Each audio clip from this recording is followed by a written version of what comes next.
For traditional duck hunters of the South, the hunt is an intricate ritual of reconnection with the circle of life. It involves everything from hand-carving duck decoys as painstakingly as their ancestors, to the slow simmer of duck gumbo to complete the cycle that started at dawn.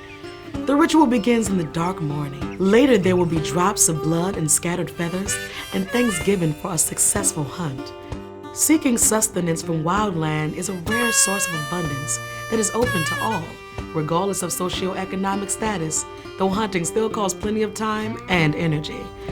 The hard work and physical discomfort that goes into the process might make duck hunting seem like a tough sell to the younger generation, but there is no replacement for the lessons learned through initiation into one of humanity's most ancient rituals. To hunt is to observe firsthand the ties between life and death, and the cost of survival for all creatures, big and small.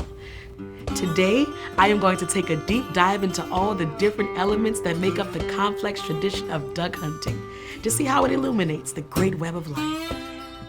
I'm Tariana Tang Ball, and this is Ritual. In early human history, few aspects of our existence had more ritual importance than hunting. Ancient people often saw it as an agreement voluntarily entered by both predator and prey, and the killing of the animal was always followed by a ceremony of gratitude. The hunt is a ritual. It turns life into a mythological experience.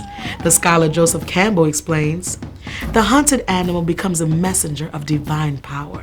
Today, the ceremonial aspect of hunting may no longer be at the forefront, but hunters still bear witness to the web of interconnection represented by the relationship between predator and prey, especially when compared to people who have only gotten their meat from a grocery store. And while there are plenty of stereotypes circulating about who hunts and why, the hunting community has always been too diverse to fit into one category. For Jonathan Wilkins, founder of the Black Duck Revival Lodge, understanding this history is crucial for expanding how we see the Southern duck hunters.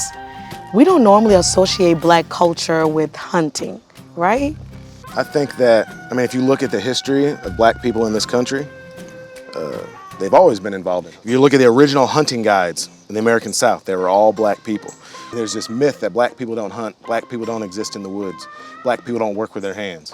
When in fact, all those plantations were built with Black hands. The White House was built with Black hands. The swamps of the South in Mississippi, Arkansas, Louisiana, they were all cleared by Black people. And then they were planted by Black people. And then they were harvested and tended and processed by Black people. You're a Southerner, I'm a Southerner. All Black people are only 3 generations out of the South, right? And like everybody's got grandmas and aunties that understand herbalism, understand tinctures, the idea of like a communal hog killing or any of that stuff. Like that's rooted in who we are, that's rooted in our American experience. Then why are we so far removed from it? The period after the Great Migration, where you have Black people moving from the South up into these economic centers of the North, where you're seeing Black people in popular culture is in these urban centers where they are disconnected from their agrarian and naturalistic roots. Do you see yourself as the act of hunting as being an act of resistance? I think that self-sufficiency as a Black person in itself can be seen in some ways as an act of resistance. Especially this particular space where you are told that that's not something that we do in our culture, that, oh, that's for white folk, oh, that's not for us, to literally do something that is so natural as getting our own food and preparing it and sharing it with our family. Can hunting be spiritual? Absolutely. I think it's inherently spiritual. The closest I've felt to God have been times when I've been hunting. Feeding my kids with it, and their understanding of the natural world and like where their food comes from is tied into that. And then it's something I can pass on to them. Like they can distinguish animal tracks, they can distinguish animal calls. The least important part is pulling the trigger. It's all the other stuff. It's the journey. It's like being someplace before the sun comes up, being able to navigate in the dark, identifying what's happening in the natural world. It feels incredibly natural. It feels like what I'm supposed to be doing. Are hunters protecting the environment? Yeah, so absolutely. You're talking about the funds that come from license sales, every gun sale, every bullet that's sold, part of that goes towards conservation. So that goes towards research about animals. It goes to scientifically based management. That's like when you can hunt, how many animals you can hunt, and then also the preservation of landscapes as they exist in. That's like one of the biggest things, right? So like all that money comes from hunting, or the vast majority of it comes from hunting. So how is hunting ritualistic? You know, I would say like the most important ritual of the whole thing to me would be like the processing of the animal and turning that animal into food and sustenance. And then the storytelling that comes with that, like telling them about your adventure, but also like preparing something, knowing where it came from, and then serving that to people that you care about. That's a form of storytelling, right? And that's like an incredibly human, spiritual, ritualistic activity. One of the biggest rituals involved in duck hunting would be the association with calls, right? So I hear that you play a little music, right, Tam? Just a little bit. So like a duck call is a reeded, this is a woodwind. You could trace this back to like the original instrumentation. And so people trying to recreate animal calls, you know, would find that, hey, that sounds a little bit like a turkey. That sounds a little bit like a duck. And then you introduce place to it. Like where I'm at from Arkansas, we have a really loud, staccato, kind of like rhythmic way of calling because we're hunting in flooded forest where there's a lot of cover. And so we have to punch the sound through all that stuff that's absorbing the sound. Can I hear it? Sure.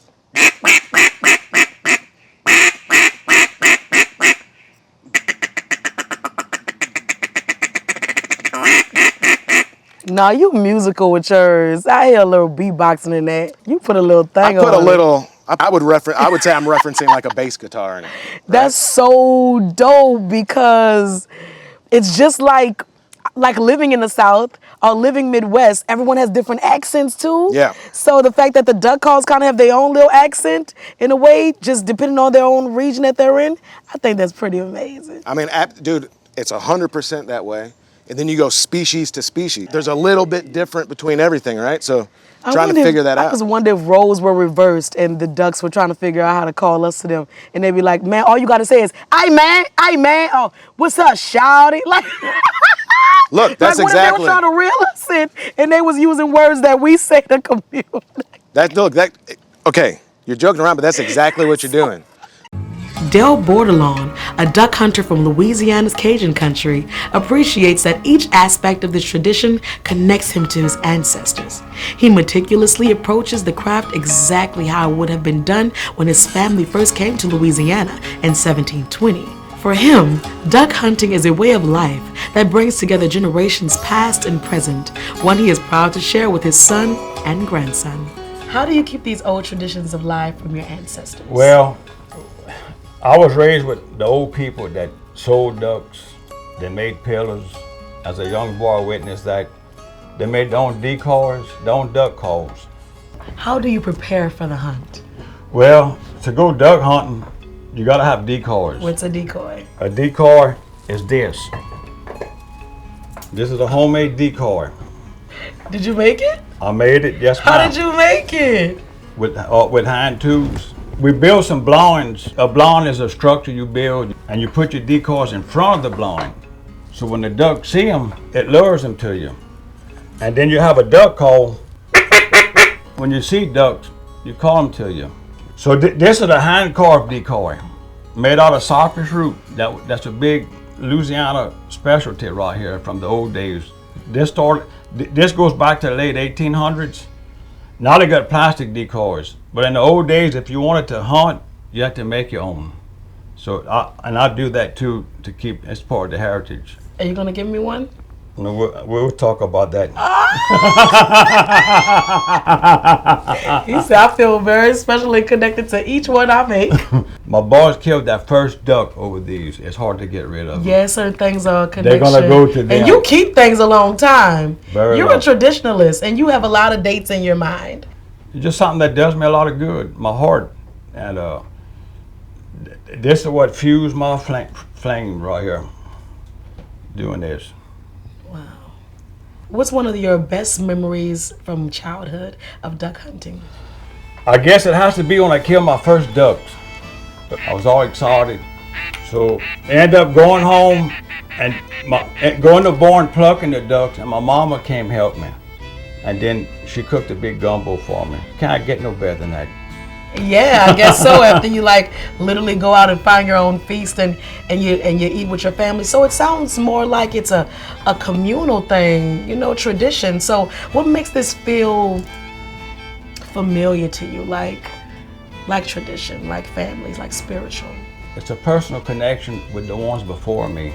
So when I go in my pirogue in the morning to the blind, I do this every morning. I jump in the pirogue and I have a thermos of coffee. When I get halfway to the blind, I stop.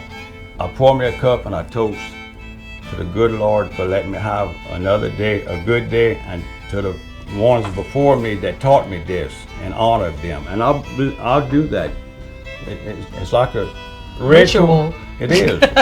It's a sacred thing. It's not just killing ducks. But most people that never done this does not realize that's part of my living room, that duck blind. I see that every morning. And when you standing in the blind looking out, watching the sun come up, you see just amazing things you'll never see anywhere else. It's a sacred deal to me. In which ways do you pay respect to the ducks that you've harvested? We hunt, we harvest duck to eat, and I take care of my property for the ducks. The ducks get bought home processed and nothing goes to waste. But I've had a lot of old friends that taught me how to hunt, taught me how to call, and they can't go no more. So I give a lot of ducks away to the elderly people. Plus, there's a strong connection with my pillow making. I save all my duck feathers to make pillows, and it's like I'm doing something to honor the old people. And I do that. I've been doing that for 15 years now. So you basically sleep very well. The most comfortable pillow you ever had, I can tell you. That's amazing. What are some people missing out on? Because it's a tradition that, you know, it's not as widely known as it used to be. They're missing out on the most beautiful sunrise you ever see. I get to see that every morning. I get to witness not just ducks, alligators, deer swimming across the lake. It's God's creation. It's unbelievable. I get the experience of hunting with my family, my friends. There's a lot of good times in the blind, a lot of problems been solved in the blind, a lot of good things. It's a good place to communicate. So how are you keeping this tradition alive? This all started 50 years ago with my daddy, bringing me to the old camps. He instilled the foundation in me. So now I pass that on to my kids, and now it's in my grandkids. That's 4 generations in my time. No matter how far we get from the process of growing or hunting our own food, there is no avoiding the fact that life and death are inseparable. We are born to the earth, and to the earth we will return. Hunting doesn't just acknowledge this difficult but inescapable truth. It seeks to bring it closer instead of pushing it away. The death of the duck brings life into those who have killed it, just as the bodies of the hunters will one day break down into the soil, feeding the plants that feed the fish, that feed the duck, that will then feed the next generation of hunters. This is a cyclical ritual of pain and beauty, where life and death are at once temporary and eternal, and its people are honored by participation in the dance. Hey everybody, if you've enjoyed this series, I'd love to invite you to share your feedback. Each year, PBS conducts an audience survey which helps us understand what our fans enjoy and what they'd love to see more of. You even get to vote for new shows. We put a link to the survey in the description below. If you have a few minutes, we'd love to hear from you. I would love to hear from you.